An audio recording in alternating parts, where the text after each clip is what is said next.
시리즈로 나누고 있습니다. 이 영혼 몸에 대한 진리는 매우 중요합니다. 이것은 어떤 면에서는 여러분이 딱딱하게 느낄 수도 있습니다. 왜냐하면 이 영혼 몸에 대한 이 교리 또 이 메시지는 사실 수세기 동안 많은 논쟁들도 있었고 또 여러 논란들도 있었던 게 사실이기 때문에 그렇습니다. 그러나 지금은 계시가 많이 열렸고 이제 그 어느 때보다 지식이 충만한 때가 되었습니다.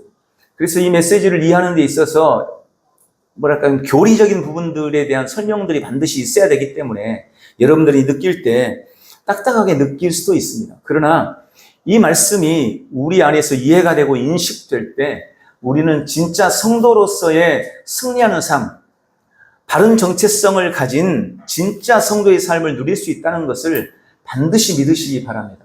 그래서 이 말씀 이미 지나간 메시지들도 반복해서 들으시면서 이번 기회에 영혼 몸에 대한 진리를 확증하는 귀한 역사가 있기를 주님의 이름으로 축복합니다. 에베소서 2장 1절에 보면 그렇게 말씀합니다. 그는 허물과 죄로 죽었던 너희를 살리셨도다. 그는 허물과 죄로 죽었던 너희를 살리셨도다.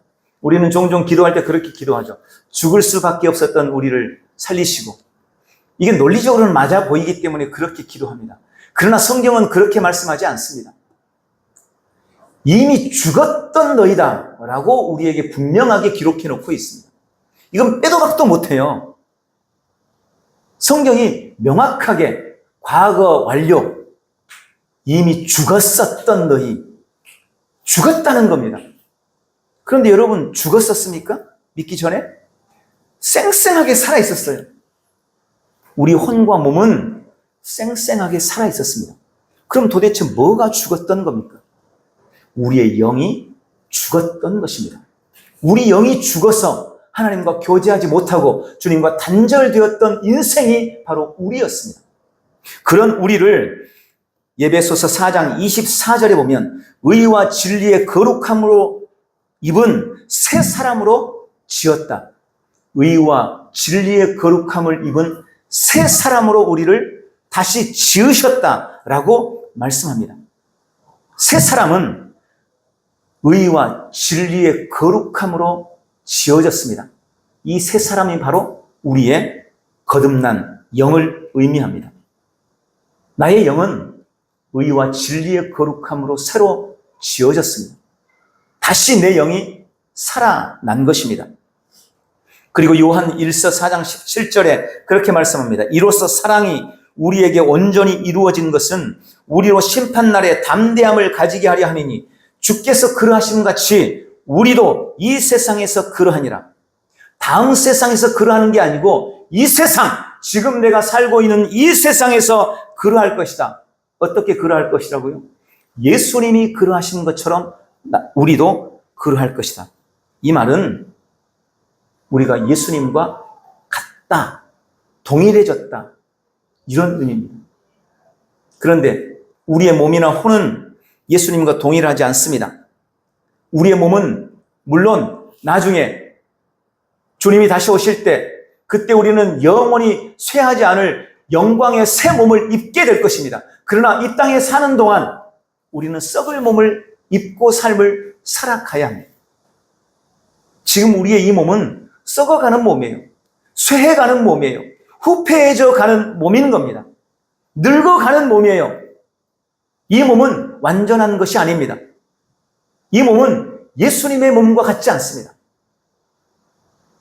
또 우리의 혼 역시 우리는 점점 새로워져 가고 있고 점점 나아져 가고 있기는 하지만 우리 혼 역시 온전하지 않습니다. 신약 성경의 절반을 썼던 사도 바울조차 지금은 희미하게 보고 지금은 부분적으로 알고 지금은 부분적으로 예언한다라고 말했어요. 그러나 제가 장담하건대 예수님은 완전히 아셨고 모든 것을 아셨습니다. 우리 혼도 예수님과 같지 않습니다. 그럼 도대체 뭐가 예수님과 같습니까? 우리의 영이 예수님과 같은 것입니다. 고린도전서 6장 17절에 주와 합하는 자는 한 영이니라 라고 말씀합니다.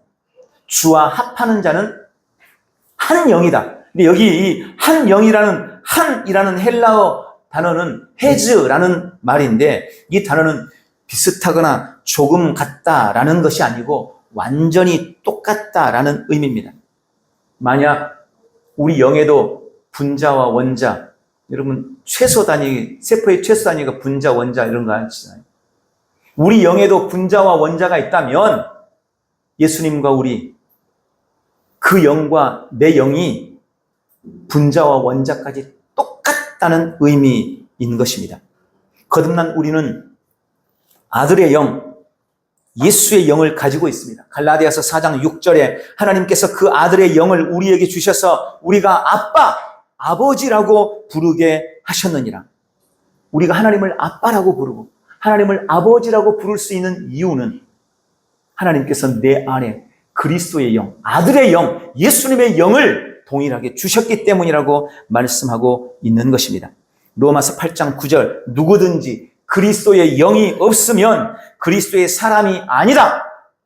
여러분, 우리가 그리스도인인 것, 내가 하나님의 사람인 것, 내가 그리스도의 사람인 이유는 그리스도의 영이 내 안에 있기 때문입니다. 내 안에 있는 이 영이 그리스도의 영, 하나님의 영인 것입니다. 그리고 그 영이 진짜 나입니다. 거듭난 우리의 정체성은 영입니다.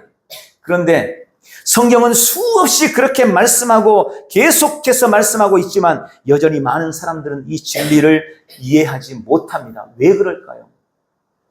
이 영이 느껴지지 않기 때문에 그렇습니다. 성경이 거듭난 우리에게 말씀하고 있는 모든 말씀들은 다 영적인 영역의 말씀인 것입니다. 육체적인 게 아니에요. 그래서 우리의 육신적인 오감, 우리의 감각으로는, 그런 판단으로는 하나님께서 우리에게 새롭게 창조하신 우리 영에 대해서 깨달을 수도 없고 느낄 수도 없고 판단할 수도 없는 거예요. 그런데 느껴지지 않는다고 해서 존재하지 않는 건가요? 그렇지 않습니다. 느껴지지 않지만 여전히 존재하고 있고, 우리는 오직 하나님의 말씀을 통해서만 내 영의 정체성에 대해서 파악하고 발견하고 깨달을 수 있다는 것이 하나님의 말씀이 말하는 진리인 것입니다. 여러분, 감각적으로 느껴지는 것을 믿는 것을 믿음이라고 말하지 않습니다. 그건 그냥 현실을 받아들이는 거죠.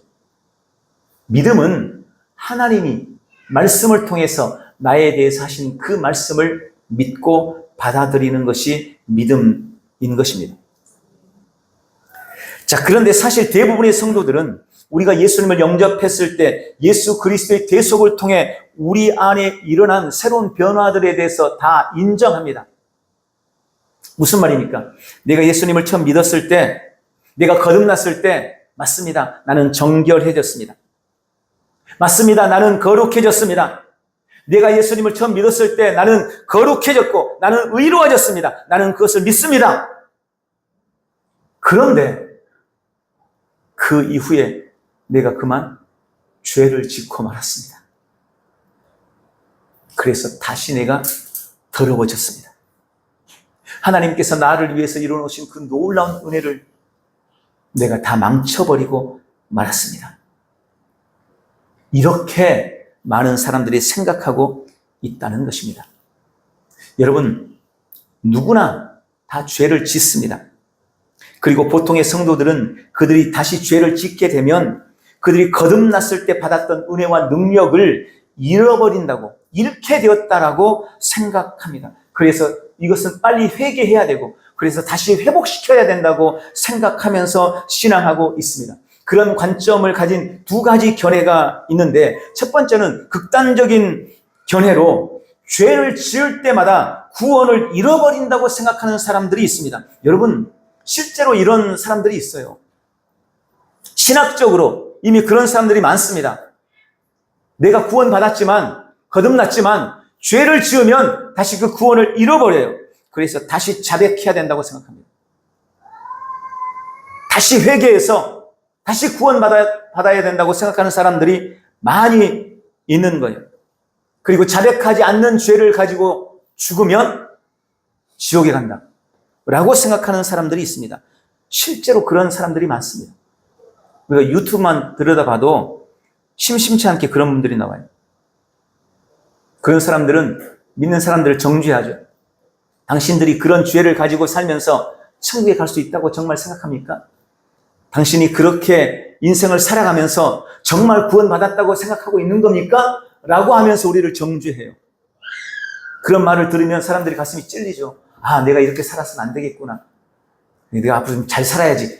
물론 이렇게 우리 자신들을 돌아볼 수 있는 긍정적인 효과는 있습니다. 그러나 그것은 완전히 잘못된 말입니다. 내가 죄를 짓는다고 바로 지옥 간다고요? 회개 안 하면? 또 한 부류는 이것처럼 과격하진 않아요. 그런데 이 사람들은 이렇게 생각해요. 우리가 죄를 지으면 하나님과의 교제가 끊어져. 대부분 복음주의자들이 그렇게 말합니다. 물론 우리도 복음주의자에 속해 있어요. 복음주의자들은 한 번 받은 구원은 절대 잃지 않는다. 그렇게 믿어요, 기본적으로. 그러나 내가 죄를 지으면 하나님과의 교제가 단절되고 하나님과의 관계가 끊어지고 그래서 기쁨이 사라지고 주님이 나를 외면하고 그래서 내가 다시 정결함을 얻고 깨끗해져야 하나님과의 관계도 회복되고 기쁨이 넘치는 신앙생활을 할 수 있고 주님이 주신 은혜와 축복을 삶에 누릴 수 있다. 이렇게 생각하는 것입니다. 거의 대부분의 목사님들, 거의 대부분의 가르침이 이런 식입니다.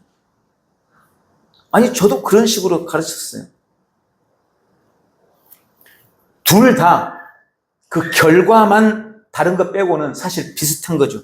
결국은 둘 다 죄를 지으면 정죄받게 된다고 가르치고 생각하는 것입니다. 죄를 지으면 다 정죄받는다. 그러나 여러분, 이런 생각에는 대단히 큰 허점이 있습니다. 죄에 대한 개념의 문제입니다. 그럼 도대체 죄란 게 뭔가? 어디까지가 죄인가? 이런 부분에 대한 개념이 이제 헷갈리기 시작하는 거예요. 이렇게 한번 생각해 보시죠. 한 성도가 고속도로를 달려요. 근데 거기는 100km 제한 구역이에요. 100km, 경부고속도로는 100km 제한이죠. 아니, 저 위에는 110인데 보통 100km예요. 그런데 이 100km 고속도로 제한 구역에서 너무 바쁜 나머지 120km로 달려. 120km, 막 125km 막 달리다가 그만 사고가 나가지고 죽어버렸어. 그럼 그 사람이 지옥 갈까요? 죄를 짓고 100km 달리는 고속도로에서 120으로 달리다가 죽었으니까, 죄 지었으니까 지옥 가야 될까요? 아니면 그렇게 100km 제한 고속도로에서 120km로 달려갔으니 이 사람은 이제 하나님과 교제가 끊어지고 주님이 주시는 기쁨도 다 상실하고 다시 열심히 회개해서 회복해야 될까요? 그렇다면 저는 죽었으면 벌써 지옥 갔고 벌써 주님과의 관계가 깨졌을 거예요. 그런데 아이러니하게도 둘 다 그렇게 생각을 하지 않습니다. 극단적인 생각을 가진 사람들이라 할지라도 내가 50km에서 60km로 달리다가 사고 나서 죽으면 지옥 가겠지 이렇게 생각 안 해요. 50km 달려야 되는데 60km로 달려가다가 죄 지었으니 내가 하나님과의 관계가 교제가 단절되고 끊어지겠지 이렇게 생각하지 않습니다. 왜냐하면 스스로 아는 거죠. 우리는 다 온전히 법을 지키고 살지 못하고 있다는 것을. 우리는 다 누구나 그런 정도 이상의 죄를 다 짓고 있다는 것을 스스로 느끼기 때문에 그렇습니다. 그래서 어떤 사람들은 또 그렇게 생각하는 거예요. 그런 건 괜찮지만 큰 죄, 또 습관적인 죄를 지으면 안 돼. 그러면 진짜 그렇게 돼. 이렇게 생각하는 거예요. 역시 이것에도 큰 허점이 있습니다. 성경은 큰 죄, 작은 죄를 구분하지 않습니다. 적은 죄, 많은 죄를 구분하지 않습니다.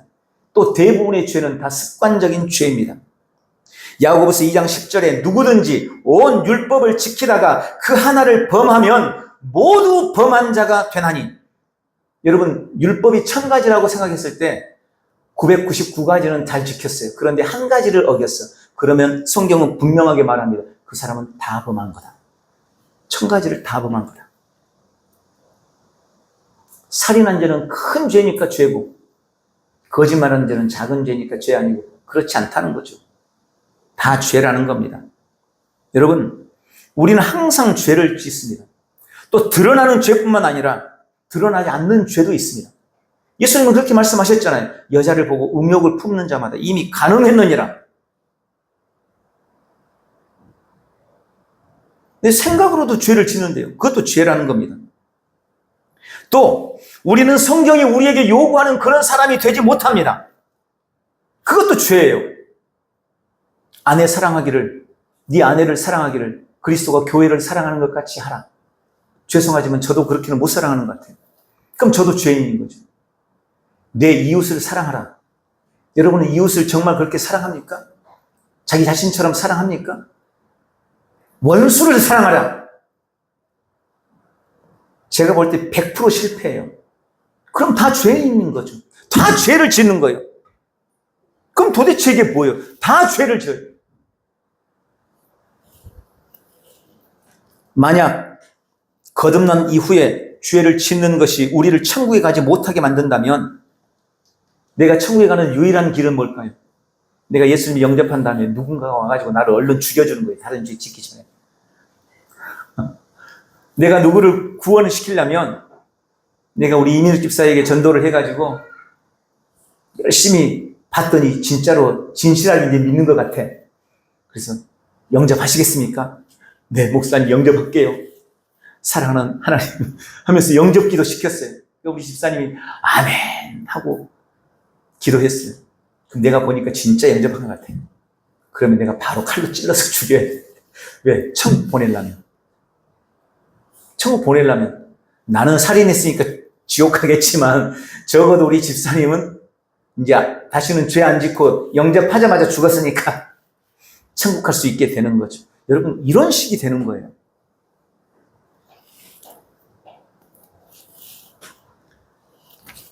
만약 죄를 지으면 구원은 받지만 교제가 끊어지고 축복은 누릴 수 없다라고 믿는 사람 역시 마찬가지입니다. 만약 진짜 그렇다면 우리는 절대로 하나님과 교제하지 못할 것입니다. 여러분, 단순히 십계명뿐만 아니라 앞에서 말씀드린 것처럼 우리는 다 마땅히 되어야 할 성도가 되어야 되고, 저는 마땅히 되어야 할 목사가 되어야 되고, 여러분은 마땅히 되어야 할 남편이 되어야 되고, 마땅히 되어야 할 아내가 되어야 되고, 마땅히 되어야 할 부모가 되어야 되고, 마땅히 되어야 할 자녀가 되어야 돼요. 그런데 여러분, 정말 그렇게 마땅히 되어야 할 아내가 되고 마땅히 되어야 할 남편이 되셨습니까? 주님이 요구하는 마땅히 되어야 할 성도가 되어 있습니까? 그렇지 못해요. 그게 다 죄예요. 그럼 누구도 하나님과 교제하지 못한다는 결론이 되는 겁니다. 이런 생각들은 다 이론적으로 방금 말씀드린 것처럼 너무나 허점이 많습니다. 그러나 그럼에도 불구하고 이런 이론적인 허점이 많음에도, 이런 오류에도 불구하고 여전히 많은 사람들은 우리가 죄를 짓는다는 이유로 다시 제자리로 돌아가려고 생각합니다. 다시 제자리로 돌아간다고 생각을 하는 겁니다. 거듭난 것은 맞지만 내가 죄를 지었으니 주님이 기대했던 나는 이제 더 이상 아니에요. 나는 다시 더러워지고 말았어요. 라고 늘 우리 자기 자신을 정죄하고 있는 것입니다. 여러분, 이것을 해결하는 길은 나의 정체성을 영으로 바르게 인식하고 이해하는 것입니다. 내가 영인 것을 알면 이 고질적인 정죄감으로부터 우리는 완전히 해방될 수 있습니다. 그럼 그렇게 물어볼 수 있죠. 아니, 그럼 내가 영인 것을 알면 죄의 문제가 해결이 됩니까? 그럼 내가 영인 것을 알면 죄를 짓지 않게 되는 건가요? 이렇게 물어볼 수 있습니다. 아닙니다. 내가 영인 것을 알아도 죄를 짓지 않고는 결코 살 수 없을 것입니다. 우리가 적어도 이 땅에 사는 동안은 그럴 것입니다. 그러나 내가 영인 것을 알면 오늘 본문 오늘 함께 읽었던 에베소서 1장 13절의 말씀 때문에 우리는 더 이상 그 죄가 나를 정죄하지 못한다는 것을 알게 될 것입니다. 내가 영인 것을 알면 오늘 에베소서 1장 13절 말씀 때문에 나의 구원이나 나의 영생에 대해 조금도 흔들리거나 요동하지 않게 될 것입니다. 내가 영인 것을 알면 오늘 에베소서 1장 13절 말씀 때문에 우리는 말씀의 진리 안에서 성경이 약속하고 있는 참 자유를 이 땅에서 누리는 승리의 삶을 살 수 있게 되는 것입니다. 그래서 오늘 이 말씀이 정말 중요한 것입니다. 오늘 성경은 두 번째로 나의 영이 성령으로 인해 인치심을 받았다라고 말씀합니다. 오늘 에베소 1장 13절 그 안에서 너희도 진리의 말씀 곧 너희의 구원의 복음을 듣고 그 안에서 또한 믿어 약속의 성령으로 인치심을 받았으니 우리가 복음을 듣고 예수님을 믿고 거듭나면 그 즉시 성령님께서 우리를 인치신다는 거예요. 성령님이 우리를 인치셔요. 인친다. 이건 일반적인 말로는 도장을 찍는다는 말이에요. 봉인한다는 말입니다. 오늘 본문이 나와 있는 이 인친다는 의미는 밀봉해서 보관한다는 의미입니다. 제가 며칠 전에 저희 목사님이 복숭아를 많이 주셔가지고, 물론 뭐 아주 좋은 건 아니지만 복숭아를 많이 주셔가지고 그 복숭아로 열심히 통조림 만들었어요. 제가 안 받으려다가 이게 아까워가지고 받아서 통조림을 만들었습니다. 팔팔 끓여가지고 이것저것 맛있게 만들어서 팔팔 끓여서 뜨거울 때 유리병에 넣는 거예요. 아직 뜨거울 때. 그리고 뚜껑을 닫습니다. 그럼 어떻게 됩니까? 이게 식으면서 안에 압력이 생겨요. 그래서 안에가 진공 상태가 돼요. 이게 봉인입니다. 진공을 시키는 거예요. 그럼 어떻게 돼요? 그냥 상온에 두고 일반 뚜껑 대충 닫아서 놓는 것보다 훨씬 더 오래 가는 거예요. 왜? 공기가 안 통하니까. 진공이 되는 거예요. 진공 포장이 되는 겁니다. 이게 봉인이라는 말이에요. 여기 인치신다는 말은 바로 그런 의미인 것입니다. 오늘 본문의 인치심이 바로 그거예요. 우리 영은 의와 진리의 거룩함으로 지으심을 받고 그리고 그 즉시 성령님에 의해서 밀봉 처리된다는 겁니다. 봉인된다는 겁니다. 진공 포장된다는 말입니다. 이것이 오늘 이 말씀의 의미입니다. 우리 영은 성령님에 의해서 진공 포장되어 있습니다. 내가 예수님을 믿는 순간 성령님은 나를 포장해서 인치고 봉인해서 어떤 불순물도 어떤 오염물도 그 영 안에 침투하지 못하도록 인쳐주셨다는 것입니다. 여러분, 성도도 죄를 짓습니다. 그리고 우리가 죄를 지으면 그 죄는 우리 육체에서 사탄이 우리 몸에 들어오는, 우리 혼에 들어오는 통로가 됩니다. 예를 들어서 바람을 피웠어요. 간음을 했어요. 그럼 그 사람은 스스로 성병에 자기를 노출하게 되는 거죠. 그 사람은 당연히 부부관계에서 문제가 생길 겁니다. 배우자에게 문제가 생길 수밖에 없겠죠. 관계가 나빠질 거예요. 그럼 가정에 문제가 생깁니다. 각종 문제를 일으킵니다. 그게 밝혀지면 직장에서도 쫓겨날 수도 있습니다. 자녀들하고의 관계도 원활하지 못할 겁니다. 죄는 우리 육체와 혼에 엄청난 부정적인 영향력을 가져다 주는 겁니다. 내가 도둑질하면 그 사람은 끌려가서 옥에 갇혀야 돼요. 거듭났다고 해서 옥에 안 갇히는 게 아니에요. 감옥에 가야 돼요. 직장을 잃게 될 겁니다. 그런 문제들이 생기는 거예요. 그러나 그럼에도 불구하고 내가 진정으로 거듭났다면 그 영은 여전히 봉인되어 있습니다. 여전히 그 영은 깨끗합니다. 육체는 죄를 범했다 할지라도 영은 여전히 거룩하고 정결합니다. 죄가 우리 영에 영향을 미치지 못한다는 것입니다. 그게 오늘 메시지가 말하는 진리입니다. 여러분, 이 메시지가 많은 사람에게 혼동을 줄 수 있다는 것을 저도 알고 있습니다.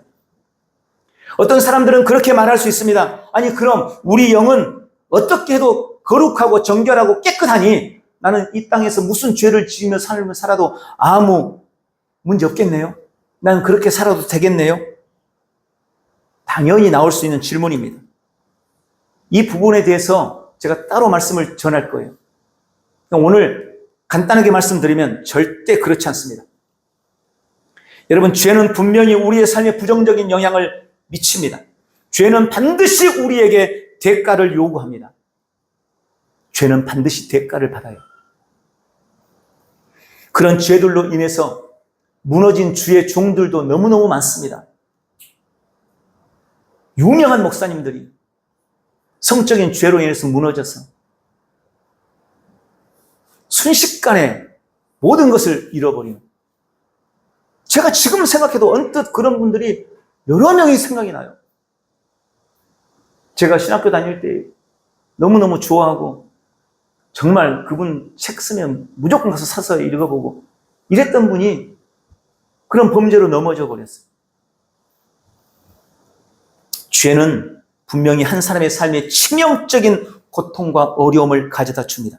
그러나 그럼에도 거듭난 영은 결코 변질되지 않으며 하나님은 여전히 그를 사랑하고 계신다는 것입니다.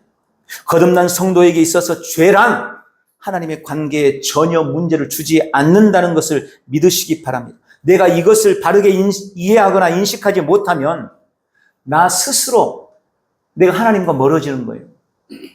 내가 이걸 모르기 때문에, 깨닫지 못하기 때문에, 나 스스로 죄책감 때문에 하나님은 나를 받지 않으실 거야.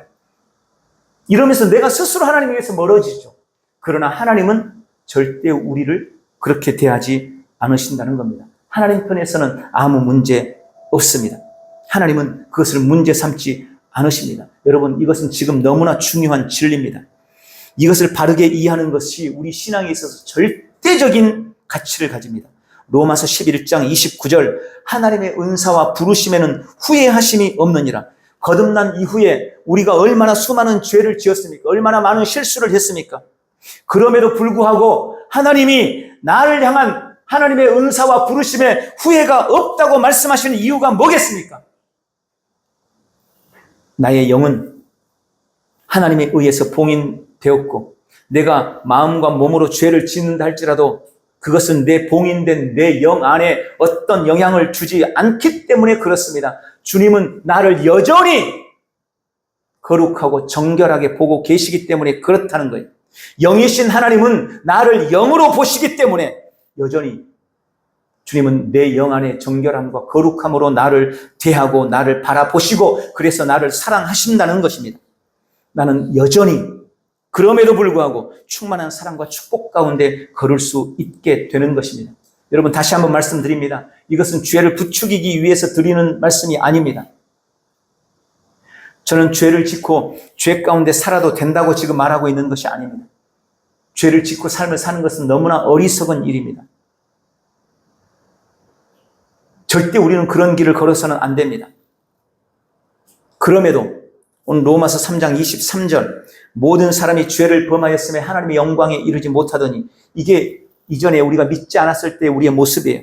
모든 사람이 죄를 범했어요. 그래서 하나님의 영광에 이르지 못했습니다. 그런데 우리가 거듭났어요. 예수님을 믿었어요. 거듭난 이후에도 우리는 여전히 죄를 짓고 있습니다. 그래서 우리가 지금도 죄를 짓고 있기 때문에 우리는 하나님의 영광에 이르지 못합니까? 아니요, 그렇지 않습니다. 하나님은 자녀된 나를 기뻐하십니다.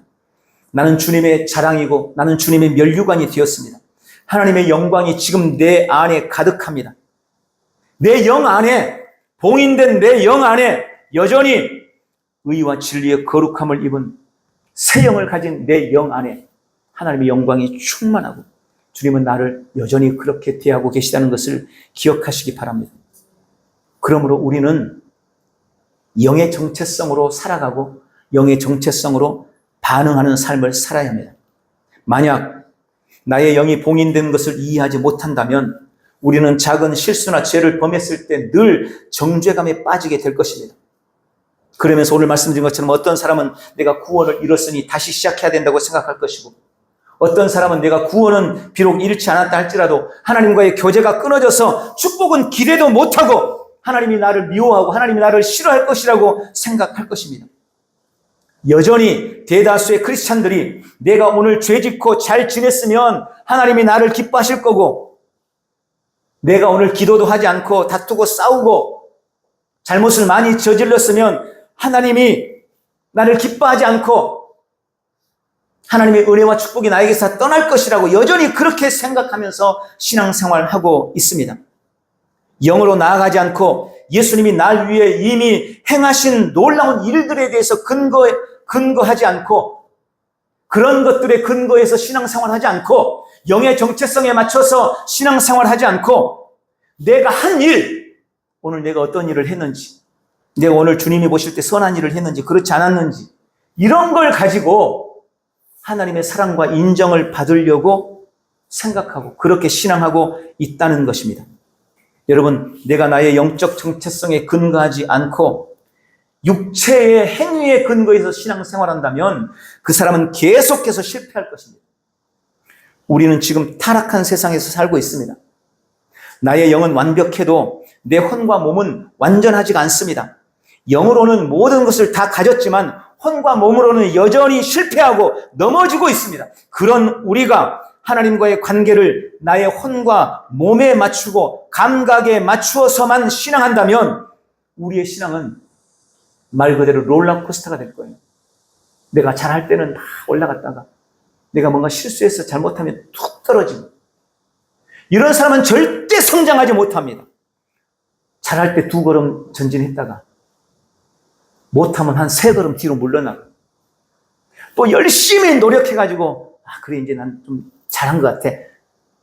그래서 한 또 2걸음 달려갔다가 또 어느 순간 죄짓고 또 무너지면 또 뒤걸음 3걸음 또 물러나버리고, 이게 지금까지 우리의 신앙생활 아니었습니까? 그러니 절대 성장을 못하는 거예요.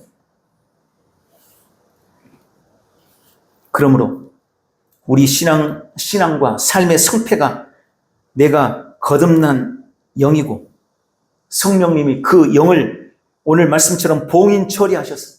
이 영은 언제나 안전하게 보호받고 있고, 그래서 정결함과 의로움을 결코 잃어버리지 않으며 나는 하나님 앞에 나아갈 때 그 영의 정체성을 가지고 나아가는 존재다.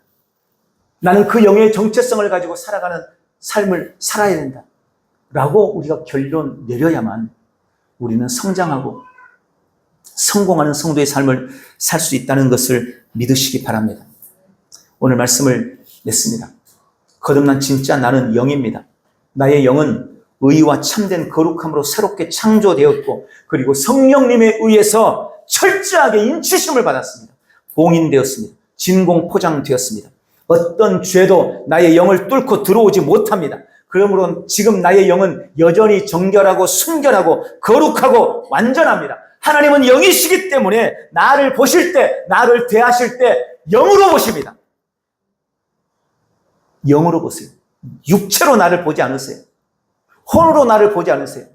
영으로 나를 보십니다. 그러므로 나는 나의 행위와 관계없이, 나의 행위가 어떠함과 상관없이 언제나 영으로 하나님 앞에 담대하고 당당하게 나아갈 수가 있게 된 것입니다. 오늘 나의 이 바른 정체성을 인식해서 영 안에 가득한 은혜와 능력, 진리가 주는 참된 자유와 기쁨을 온 삶에서 누려나간 승리의 삶을 사는 복되고 귀한 성도들 다 되시기를 예수님의 이름으로 축원합니다. 기도하겠습니다. 사랑하는 아버지, 의와 진리의 거룩함으로 나를 새롭게 창조하시고 성령님으로 인해 나를 인치셔서 나를 아름답게 보존하시고 보호해 주시니 감사합니다. 나의 혼과 몸에 수많은 실수와 허물과 죄에도 불구하고 나의 영은 여전히 언제나 순결하고 의롭고 온전함을 믿습니다. 어떤 죄도 나의 영을 뚫고 들어올 수 없습니다. 나를 혼과 몸으로 보지 않으시고 영으로 보시고 기뻐하시는 주님을 찬양하며 경배합니다. 오늘 나는 이 진리를 이해하고 언제나 영적인 정체성으로 살기로 결단합니다. 나의 행위의 어떠함과 상관없이 오늘도 기쁨과 담대함으로 믿음으로 주 앞에 나아갈 수 있도록 은혜 베푸신 주님 감사합니다. 모든 영광 받으시옵소서. 예수님의 이름으로 기도합니다. 아멘. 우리 다 같이 일어나셔서 오늘 말씀